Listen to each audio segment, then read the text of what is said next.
चामुंडाय नमः। ओम ह्रीं ह्रीं ह्रीं चामुंडाय नमः। ओम ह्रीं ह्रीं ह्रीं चामुंडाय नमः। ओम हाकुनी डाकुनी करम पिशाचिनी चामुंडाय नमः।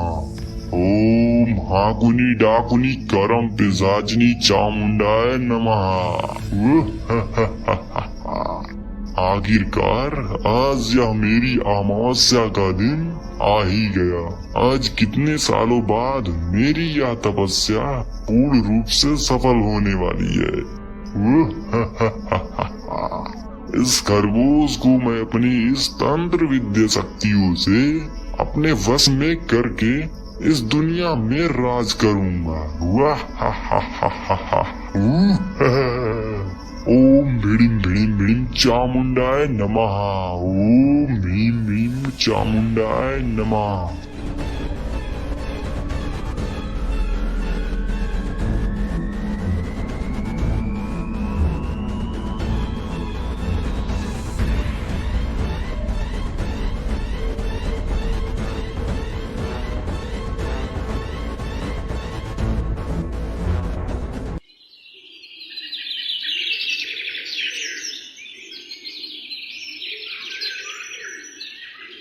राजा शिव प्रताप को जंगलों की ठंडी ठंडी हवाओं और सुंदर सुंदर पुष्पों का आनंद लेने का बहुत शौक था।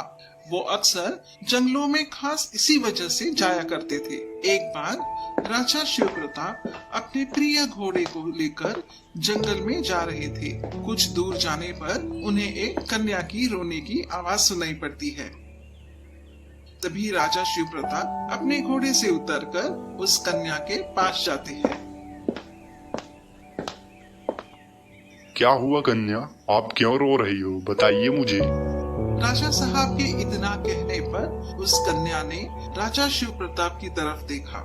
जैसे ही उस कन्या का राजा शिव प्रताप की ओर ध्यान जाता है, राजा शिव प्रताप उस कन्या को देखते ही रह गए। जी आप कौन?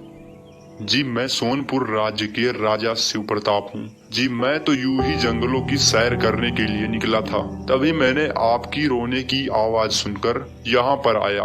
वैसे आप इस सुनसान जंगल में अकेले यहाँ पर क्या कर रही थी और आप क्यों रो रही थी? जी बताइए मुझे। जी मेरा कोई नहीं है और न ही मेरा कोई ठिकाना है, इसीलिए मैं इधर उधर अपना गुजारा करती हूँ। वो तो बस मुझे मेरे माता पिता की याद आ गई थी। वो लोग मुझे मेरे बचपन में ही छोड़कर चले गए थे। बस इसीलिए कभी कभी उनकी याद आ जाती है तो बस यूं ही रो पड़ती हूँ। जी मैं आपका दर्द समझ सकता हूँ, लेकिन अब जो भगवान को मंजूर है वही होगा। इसमें हम लोग क्या ही कर सकते हैं। वैसे आप बुरा न मानो तो मैं आपसे एक बात कहूँ? जी कहिए, मैं भला बुरा क्यों मानूंगी?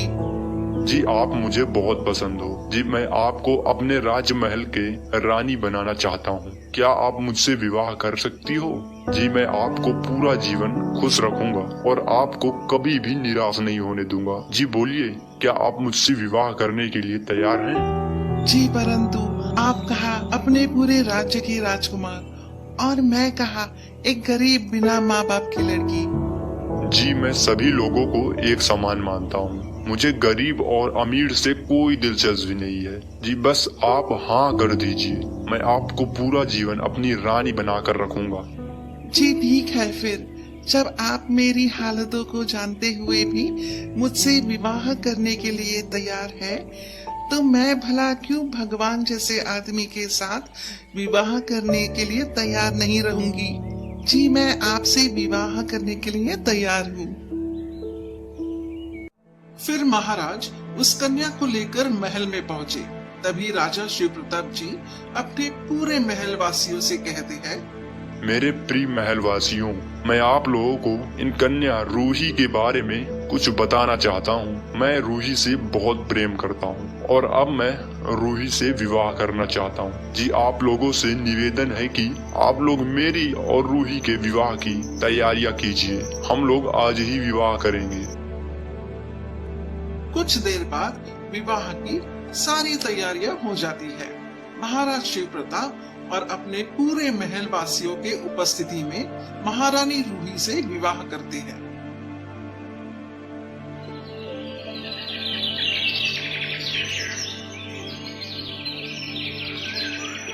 कुछ दिनों बाद महाराज शिव प्रताप को पता चलता है कि महारानी रूही रोज रात को महाराज शिव प्रताप के सोने के बाद महल से बाहर जाती है। आखिर महारानी रूही मुझसे क्या छुपा रही है? रोज रात को वो मेरे सोने के बाद महल से कहीं बाहर जाती हैं। आखिर ऐसा क्या हो सकता है जो महारानी रूही मुझसे छुपा रही हैं? कुछ भी हो जाए मैं पता तो लगा कर ही रहूंगा। एक काम करता हूँ, आज मैं रात को सोने का नाटक करता हूँ। आखिर पता तो चले कि महारानी रूही मुझसे क्या छुपा रही है।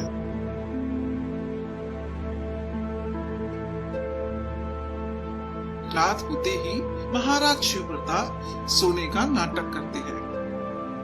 कुछ देर बाद महारानी रूही रात को अपने कमरे से बाहर जाने लगती है।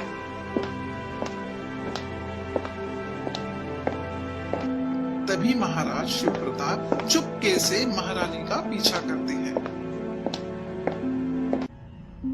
महाराज शिव प्रताप जी महारानी का पीछा कर ही रहे होते हैं कि तभी महारानी अचानक से गायब हो जाती है।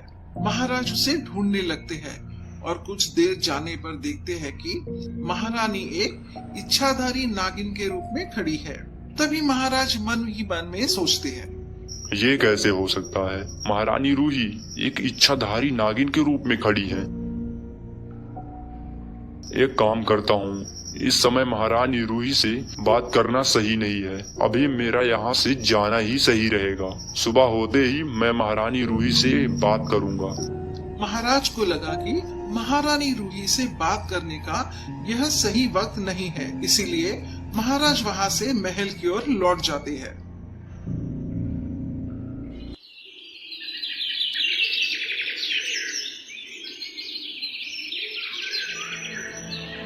अगले दिन महाराज शिव प्रताप जी महारानी रूही से कहते हैं, महारानी रूही, मैं आपसे एक बात पूछना चाहता हूँ। आपको मेरी कसम, आप जो भी कहेंगी सच सच कहेंगी। जी महाराज, आप कहिए, मैं सब कुछ सच सच बताऊंगी। तो सुनिए महारानी रूही, क्या आप सच में एक इच्छाधारी नागिन हैं? माफ करना महारानी रूही, मुझे न चाहते हुए भी ये करना पड़ा। मैं कई दिनों से यह देख रहा था, आप रोज रात को चुपके से महल के बाहर जाया करती थी और मुझे अंदर ही अंदर बहुत चिंता हो रही थी। इसलिए महारानी रूही, मैंने कल रात को सोने का नाटक किया था और फिर जब आप रात को महल से बाहर जाने लगी तभी मैंने आपका पीछा किया और पीछा करते करते मैं वहां जा पहुंचा। और जब मैंने आपको एक इच्छाधारी नागिन के रूप में देखा तो मेरी आंखें तो फटी की फटी ही रह गई। तभी मैंने सोचा कि अभी यह समय सही नहीं है आपसे बात करने की, और फिर मैंने वहां से जाने का निर्णय लिया। महारानी रूही, मुझे आप पर पूरा विश्वास है, कृपया आप सच सच जवाब दीजिए। महाराज, मैं जंगलों में जा रही थी, तभी मैंने देखा कि एक दुष्ट तांत्रिक एक प्यारे से खरगोश को एक जाल में फंसाकर उसे अपनी तांत्रिक शक्तियों से अपने वश में करना चाहता था, और तभी मैंने जल्दी से उस खरगोश को उस जाल से निकाल दिया और उस दुष्ट तांत्रिक की शक्तियों का भार मेरे ऊपर पड़ गया, और तभी से मैं एक इच्छाधारी नागिन के रूप में परिवर्तित हो गई। अब मैं सिर्फ दिन में ही इंसान रूप में रह सकती हूँ। महाराज, मैं रात के समय इसलिए जंगलों में चली जाती थी ताकि किसी को मेरे यह रूप के बारे में पता ना चले। महाराज, मुझे माफ कर दीजिए, मैंने आपको कभी भी इस राज के बारे में नहीं बताया। कोई बात नहीं महारानी रूही, मैं आपसे बिल्कुल भी गुस्से में नहीं हूँ, आप चिंता मत करो। महारानी रूही, मैं एक साधु बाबा को जानता हूँ जो ऐसी बहुत लोगों की समस्या का हल निकालते हैं। हम लोग अभी उन साधु बाबा के पास जाकर आपको आपके पहले जैसे रूप में लाने के लिए बात करके आता हूँ। मुझे पूरा विश्वास है कि वह साधु बाबा कोई ना कोई समाधान जरूर निकालेंगे। तभी महाराज साधु बाबा के पास जाते हैं। प्रणाम बाबा। बाबा, मेरी मदद करो। क्या बात है बेटा, तुम इतने परेशान क्यों लग रहे हो? बोलो बेटा। तभी महाराज अपनी महारानी रूही के बारे में सारी बातें साधु बाबा को बताने लगते हैं। तुम चिंता मत करो बेटा, मैं तुम्हारी मदद करूंगा। बेटा, तुम्हारी पत्नी को ठीक करने का एक रास्ता है मेरे पास, लेकिन बेटा उसके लिए तुम्हें बहुत ही खतरे से उलझना पड़ेगा। क्या तुम तैयार हो बेटा? महाराज, मैं तैयार हूँ। मैं अपनी पत्नी को उस तांत्रिक शक्तियों से बचाने के लिए कुछ भी करूँगा और किसी भी हद तक जाऊँगा। बस आप मुझे जल्दी से बताइए महाराज, मुझे क्या करना होगा? बेटा, तुम्हें रास्ते में जब भी खतरे का संयोग दिखे, उस समय तुम ओम हनुमते नमः का जाप अपने मन में करना। और हाँ बेटा, एक बात ध्यान में रखना, तुम्हारे ऊपर कोई भी वैश्विक वार होने से पहले ही तुम अपने मन में जाप करना, अन्यथा तुम्हारी जान को खतरा हो सकता है। ये लो बेटा, ये एक जादुई भाला है।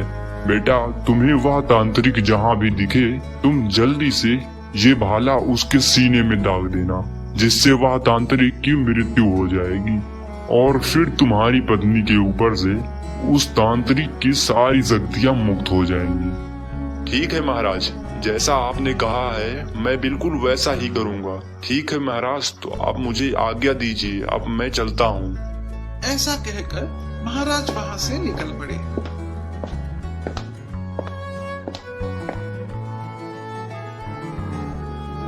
कुछ घंटों बाद जब महाराज एक घने जंगल में पहुंचे, तभी उन्हें किसी जंगली जानवर की आवाज सुनाई पड़ती है।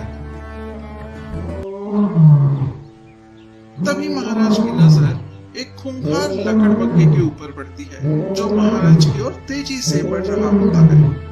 अरे, यह लकड़बग्घा तो मेरी ही तरफ आ रहा है। लगता है आज यह मेरी जान लेकर ही मानेगा। महाराज उस लकड़बग्घे को अपनी ओर बढ़ते देख बहुत डर जाते हैं। तभी महाराज को साधु बाबा के दिए हुए मंत्र की याद आई। महाराज मन ही मन उस साधु बाबा के दिए हुए मंत्र का जप करने लगते हैं। थोड़ी देर बाद जब आंखें खोलते हैं तो देखते हैं कि वह लकड़बग्घा वहां से भाग गया था।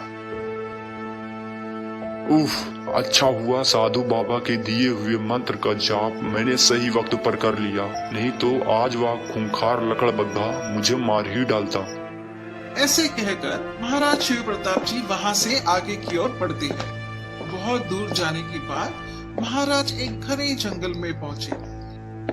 तभी उन्हें एक भयानक सा तांत्रिक अपनी तपस्या में लीन होते हुए दिखाई देता है। महाराज शिव प्रताप देखते हैं कि उस तांत्रिक के आगे पीछे अगल बगल बहुत सारी हड्डियों के टुकड़े पड़े होते हैं। महाराज यह सब देखकर बहुत डर जाते हैं।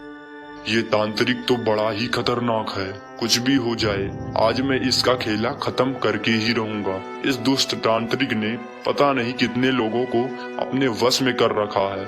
ऐसे लोगों को इस संसार में जीने का कोई हक नहीं है। इतना कहने के बाद महाराज जल्दी से वह साधु बाबा के दिए हुए भाले को चुपके से उस तांत्रिक के सिर में दाग देते हैं और देखते ही देखते वह तांत्रिक की मृत्यु हो जाती है। उस दुष्ट तांत्रिक के मरते ही उसने जितने लोगों को अपने वश में किया था, वह सब लोग पहले जैसे अपने अपने भेष में परिवर्तित हो जाते हैं। उसके बाद महाराज वहां से वापस साधु बाबा के लिए मिलने के लिए जाते हैं। कुछ दूर जाने पर महाराज को रास्ते में एक व्यक्ति मिलता है। मुझे माफ कर दीजिए महाराज, आप तो सच में महान हैं। महाराज शिव प्रताप जी उस व्यक्ति को ऐसा बोलते हुए सुनकर चौंक उठते हैं। तभी महाराज ने उस व्यक्ति से कहा, हे मनुष्य, आप कौन हो और आप मुझसे भला माफी क्यों मांग रहे हो? और मैं तो तुमसे कभी मिला भी नहीं है। महाराज, मैं वही लकड़बग्घा हूँ जो आपको आपके सफर में बाधा उत्पन्न कर रहा था। महाराज, उस दुष्ट तांत्रिक ने मुझे भी अपनी काली शक्तियों से एक लकड़बग्घे के रूप में परिवर्तित कर दिया था। महाराज, आज आपकी वजह से उस तांत्रिक का अंत हुआ है, वरना इससे पहले बहुत लोग उस तांत्रिक को मारने के लिए आए, लेकिन वह सब असफल हो जाते थे। और वह तांत्रिक उन्हें भी अपनी काली शक्तियों से अपने वश में कर लेता था। महाराज, आपका बहुत बहुत धन्यवाद महाराज। हे मनुष्य, इस संसार में बुरे लोगों के साथ साथ बुरे कर्मों का भी वास ज्यादा दिन नहीं चलता, और आज वही उस तांत्रिक के साथ हुआ है। ऐसा कहकर महाराज वहां से आगे की ओर निकल पड़ते हैं। कुछ देर बाद महाराज साधु बाबा के पास पहुंचते हैं और साधु बाबा को सारी घटित घटना के बारे में बताते हैं। यह सब सुनने के बाद साधु बाबा कहते हैं, मुझे पूरा यकीन था बेटा कि तुम यह कार्य में जरूर सफल होगे। आखिरकार आज तुमने अपनी चालाकी और बुद्धि से वह दुष्ट तांत्रिक का अंत कर ही दिया। तुम महान हो बेटा। आपका बहुत बहुत धन्यवाद बाबा। आपके आशीर्वाद के बिना यह कार्य करना मुमकिन नहीं था। आज आपने मेरी पत्नी राजकुमारी को भी बचा लिया और साथ साथ उन पूरे बेजुबान जानवरों को भी। अच्छा तो महाराज, अब मुझे आज्ञा दीजिए, अब मैं चलता हूँ। इतना कहकर महाराज वापस अपने महल लौट जाते हैं और अब इधर महारानी भी पूर्ण रूप से रानी के रूप में परिवर्तित हो गई थी। महाराज शिव प्रताप और महारानी रूही अपने आगे की जिंदगी को खुशी खुशी व्यतीत करने लगते हैं।